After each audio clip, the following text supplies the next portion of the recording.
અમે યુપીના વતની હે, જિલ્લા શાહજહાનપુરના અને ગામનું નામ જરોલી કોઠી છે. અને મારી બેને હું ફારૂકભાઈ ત્યાં કામ કરું છું. એ મને 18 વર્ષ થઈ ગયા આપણે જીઆઈડીસીમાં.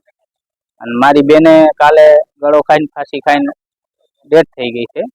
એનું કારણ શું છે એ મારે સાહેબોને પોલીસ વાળાઓને બધાને આભાર કરું છું એનું કે મને આનો ન્યાય મળી જાય.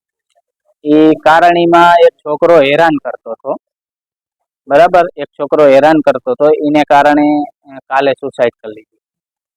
એ છોકરો જીઆઈડીસી નો હે, મોમેડિયન જ છે.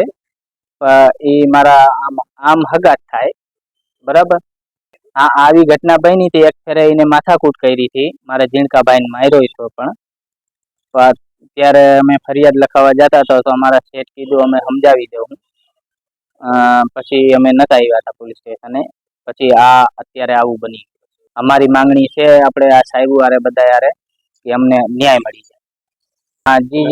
જે આમાં દોષી ગુનેગાર હોય એને બધું સાહેબ પૂરે અને અમને ન્યાય મળે એવું કરી દો.